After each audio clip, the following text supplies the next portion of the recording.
Good morning everyone.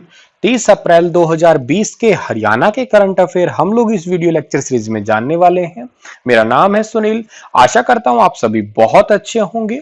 अगर आपने अभी तक मेरे चैनल को सब्सक्राइब नहीं किया है तो प्लीज प्लीज प्लीज चैनल को सब्सक्राइब कर दीजिएगा और दोस्तों तक शेयर करना बिल्कुल मत भूलिएगा।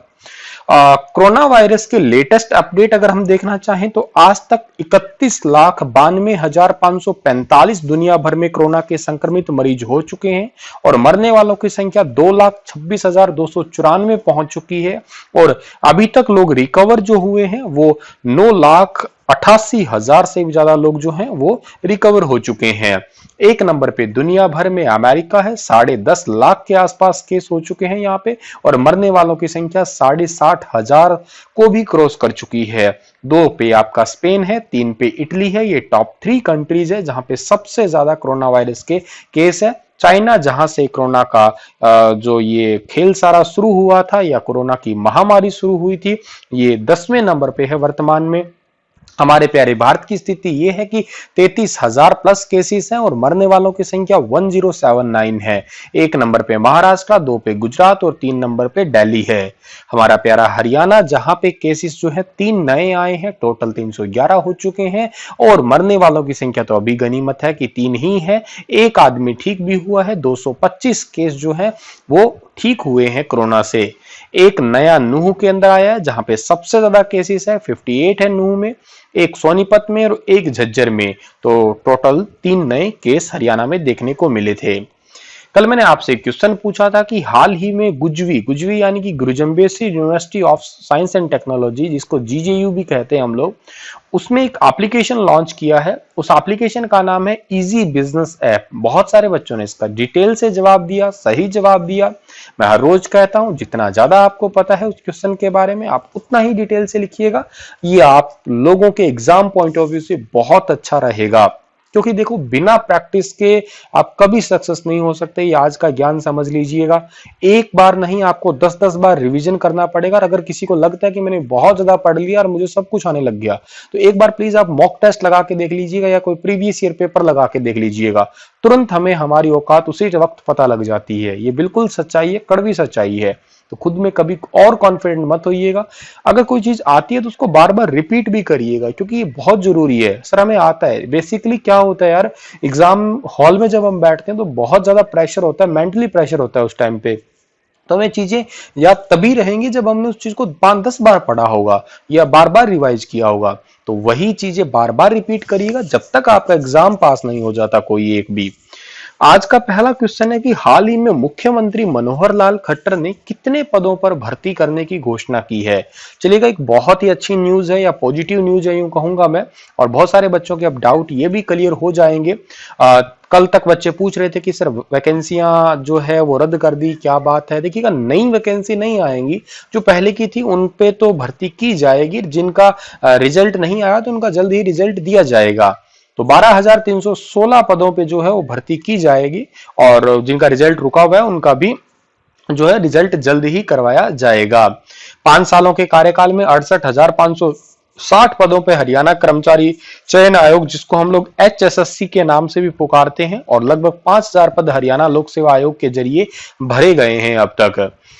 अगला सवाल है कि सीएम ने कर्मचारियों को कितने प्रतिशत महंगाई भत्ते यानी कि डियरेंस अलाउंस जो होता है आपका, उसका लाभ मिलने की रहने की घोषणा की है। तो कम से कम 17%। वैसे देखिएगा, कल एक क्वेश्चन था कि बंद किया जाएगा, लेकिन फिर भी 100% की बजाय अब उसको 17% पे लाके रख दिया है। डी का मतलब ये होता है कि जो मंत्री होते हैं उनको रहने का और खाने का जो है कुछ पैसा दिया जाता है। महंगाई भत्ते की गणना बेसिक सैलरी के आधार पे ही की जाती है बेसिकली। और ये साल में 2 बार चेंज भी होता है। पहली बार जनवरी से जून तक, दूसरा होता है जुलाई से दिसंबर तक। हर एक पोस्ट के लिए अलग अलग टाइप का ये डीए होता है। डीए को हम लोग इंग्लिश में बोलते हैं डियरनेस अलाउंस। अगले सवाल की ओर जाते हैं। तो हरियाणा सरकार ने सरकारी कार्यों के लिए किस प्रोग्राम को बनाया है? तो हरियाणा सरकार ने सरकारी कामों के लिए एनआईसी वीडियो लिंकिंग प्रोग्राम को बनाया है। एनआईसी जो है, इसके बारे में मैंने आपको कल भी बताया था, ये नेशनल इंफॉर्मेटिव सेंटर होता है। ये डिपार्टमेंट जो है ये जुड़ा हुआ किससे है? ये इलेक्ट्रॉनिक्स एंड कम्युनिकेशन डिपार्टमेंट से जुड़ा हुआ है। तो जितने भी कामकाज है उनको घर बैठे एक अच्छे तरीके से, सुगम तरीके से किए जा सके, कोई भी कामकाज ठप ना हो, उनको जो है वीडियो कॉन्फ्रेंसिंग के थ्रू, इलेक्ट्रॉनिक्स माध्यम के थ्रू जोड़ा जाए, इसीलिए सरकारी काम के लिए एनआईसी वीडियो लिंकिंग प्रोग्राम बनाया है।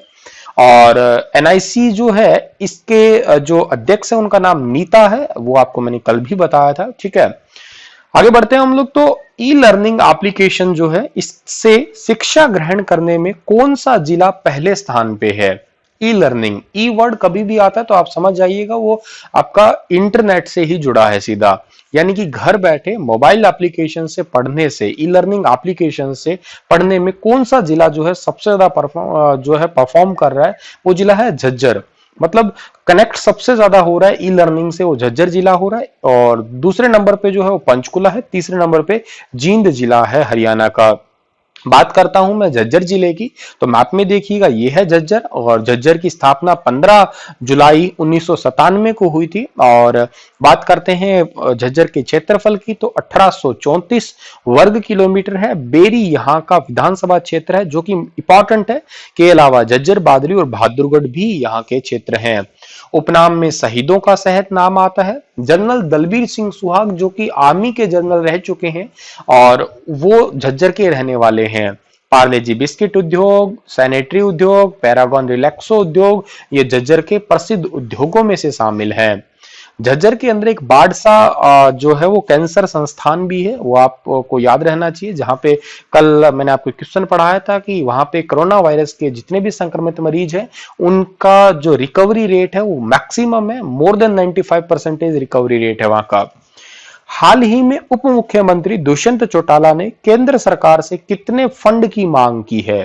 तो अभी हाल ही में उप मुख्यमंत्री दुष्यंत चौटाला ने 250 करोड़ की जो है वो फंड की मांग की है। क्यों? क्योंकि लॉकडाउन के बाद में इकोनॉमिक आप कहिएगा सिचुएशन बहुत ज्यादा डाउन चली गई है, तो उनको दोबारा उठाने के लिए राजमार्ग प्राधिकरण जो है आपका, या national highway authority of India है, उसको दोबारा आगे ले जाने के लिए तो 250 करोड़ फंड की मांग की है दुष्यंत चौटाला ने। हाल ही में हरियाणा में स्वास्थ्य बीमा लेने वालों की संख्या कितने प्रतिशत बढ़ी है? तो स्वास्थ्य बीमा लेने वालों की जो परसेंटेज बढ़ी है वो 20% जो है वो इंक्रीज हो चुकी है।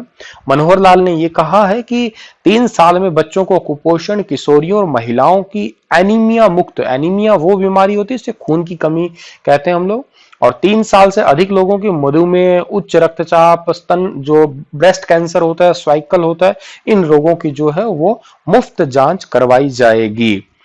आगे बढ़ते हैं हम लोग। तो हरियाणा सरकार ने उद्योगपतियों को बिजली बिल में कितने परसेंटेज की छूट देने की घोषणा की है? तो हरियाणा सरकार ने उद्योगपतियों को जो बिजली बिल है उसमें 25% तक की छूट देने की घोषणा की है।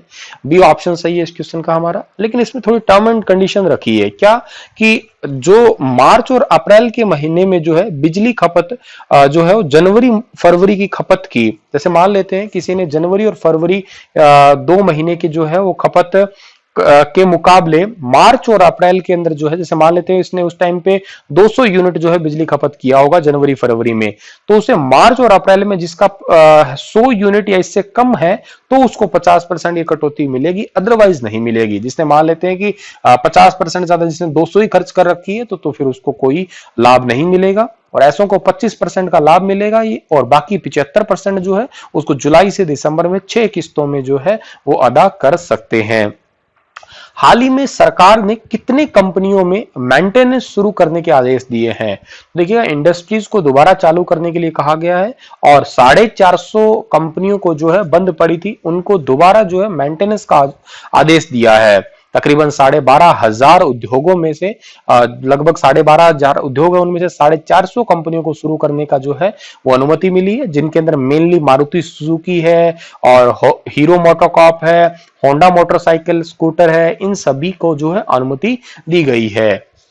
अगला सवाल है कि आयुष विभाग ने रोग प्रतिरोधक क्षमता को बढ़ाने के लिए कौन सी आयुर्वेदिक दवा हरियाणा में भेजी है? तो ये अणु तेल, शंशमनी वटी और गुडुची घनवटी, ये तीनों की तीनों हरियाणा में भेजी है। देखिएगा, आप सभी को ये तो पता ही है कि कोरोना वायरस का भी कोई इलाज है नहीं, कोई वैक्सीन नहीं है। एक ही इलाज है कि हर्ड इम्यूनिटी कैसे स्ट्रांग कर सकते हैं, और इम्यूनिटी स्ट्रांग करने के लिए हमें कुछ आयुर्वेद का सहारा लेना जरूरी है, इसलिए इन तीनों चीजों को भेजा है। और बेसिकली पुलिस, पंचायती राज विभाग, नगर परिषद, इन सभी के महायोद्धाओं को रोग प्रतिरोधक क्षमता बढ़ाना जरूरी है, क्योंकि सारा दिन काम करते रहते हैं। और इन दवाओं का कोर्स जो है 10 दिन तक करवाया जाएगा। 10 दिन के बाद में जो है जो इम्यूनिटी है उसमें काफी ज्यादा इंप्रूवमेंट देखने को मिलेगा। आयुष की स्थापना हुई थी 9 नवंबर 2014 को। आयुष का हेडक्वार्टर है न्यू दिल्ली के अंदर। आप मुझे कमेंट सेक्शन में आयुष मंत्री का नाम बताइएगा, और इस आयुष का फुल फॉर्म भी होता है कोई आपका। मैं आपको जैसे हिंट दे देता हूं, आयुर्वेदा, ठीक है, ए से जैसे है, और बाकी आपका YUSH जो है, इन सभी का एक एक फुल फॉर्म है। तो आप मुझे कमेंट सेक्शन में बताइएगा क्या फुल फॉर्म है, ठीक है। आगे बढ़ता हूं मैं, तो हरियाणा के पूर्व कैबिनेट मंत्री ने मुख्यमंत्री रिलीफ फंड में कितनी राशि दी है? तो हरियाणा के पूर्व कैबिनेट मंत्री ने जो है 1,51,000 हरियाणा कोरोना रिलीफ फंड में राशि दी है। हरियाणा के पूर्व कैबिनेट मंत्री का नाम है चौधरी महेंद्र प्रताप। इन्होंने 1,51,000 रुपए की राशि दी है। ये जो आपको फोटो में दिख रहे हैं, यही है चौधरी महेंद्र प्रताप। आप लोगों के लिए क्वेश्चन है कि बाढ़सा एम किस जिले में स्थित है? आप मुझे डिटेल से बताइएगा, बाढ़सा एम की स्थापना कब हुई थी और क्या है इसकी पूरी डिटेल। जितना भी आपको पता है उतना बताइएगा। इतने ही थे आज के करंट अफेयर। इसी के साथ ये लेक्चर समाप्त होता है। कल फिर हाजिर होता हूं आपके साथ में। तब तक के लिए आप हंसते रहना, मुस्कुराते रहना। लव यू बच्चों, शुक्रिया।